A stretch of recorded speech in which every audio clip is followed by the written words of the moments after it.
All right. So we just had Dubb Da Fenom versus Cityy Towers.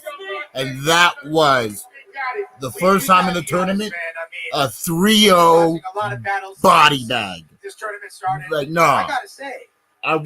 This is another, I was wrong. Hands down that I've seen. I picked Cityy Towers to win, and I was wrong as hell. Like, I was sleeping on Dubb, and Dubb came in, and Dubb City, real hit. Cityy Towers, I'm sorry, but you need to go where you were, or go back to where Rich Dollars is at. But nah, man, Dubb Da Fenom phenomenally whooped his ass. This was fucking his third round. He started freestyling and saying some fucking Cityy Towers came up, said something about Six Flags. Dubb Da fucking Phenom's like, yo, you talk about Six Flags, there's roller coasters there that you will never experience. Holy shit, that was fucking crazy. This was live, yo. Like, I'm really liking this shit. I can tell that a casting director would probably want Bonnie before you because her look is more quote unquote unique, right? Yo, man, like this is live and shit. So, what I'm gonna do is I'm gonna let this stream go. And all right. So those are the two flipping battles. I'm gonna let you hear some of the highlights. But dirty area, that kind of feel. This was fucking live, man. Exactly. It looks like the background for a secret level Mortal Kombat. Right. Yeah, exactly. Somebody got kicked through the fucking roof, and now we're here. You put in the new Cybot code. Oh, you're right here.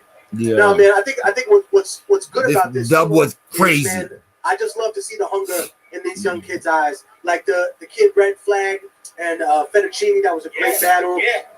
I really, man. He hit me with that. We used to play fucking Roach Mouse. That was amazing. I was crying laughing. Now, we witnessed a little choke in that last battle. The beginning of that. That's hard. It's hard to get your momentum back once that happens, right? You know what I like it too? It's if anybody watches boxing out there, it's like if you lose the first 3 rounds, bro, you got to win 7 rounds in a row. Right. Just to win. Decisively just to win. So I warn people, when you kick the first round, like that's another thing that I think gave Loaded Lux the aura that he has. Yep.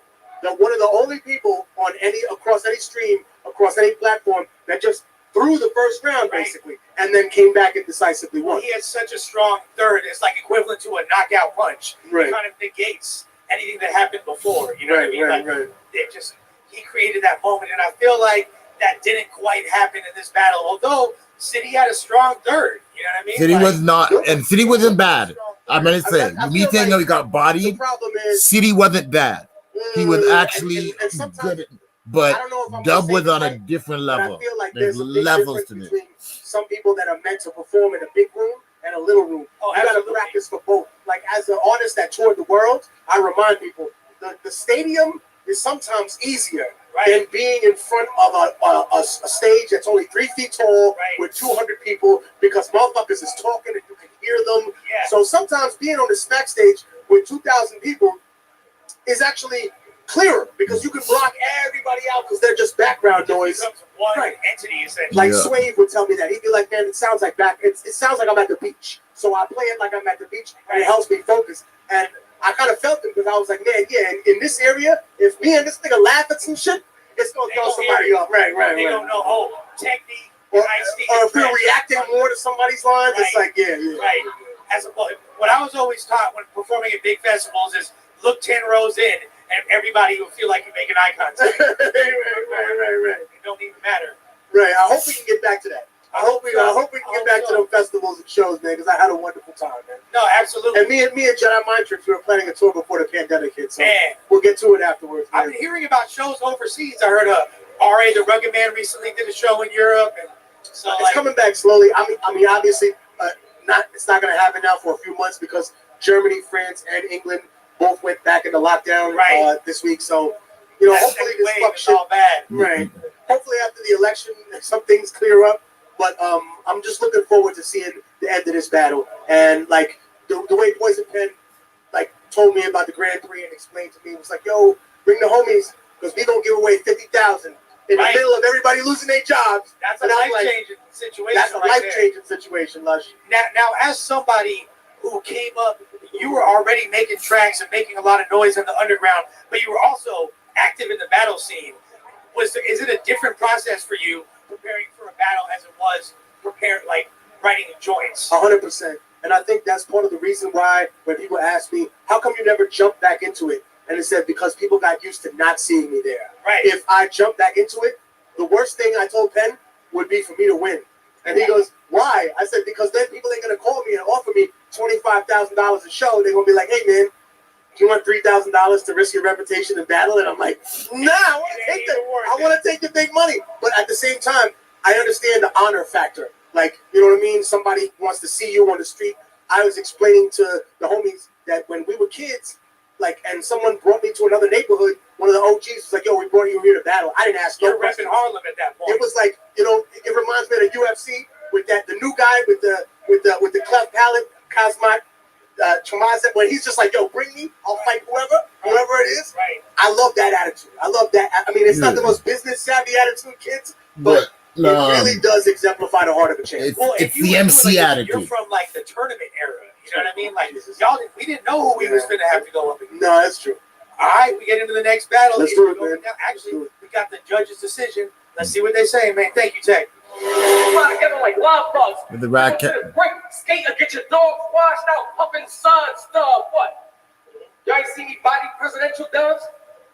Now y'all got me sitting here with presidential doves? I like that line from Really? Cityy Towers. It's like that? I never get no love? I asked y'all for a plate, and again I get a dub? Jason, taking this was a lot, bro.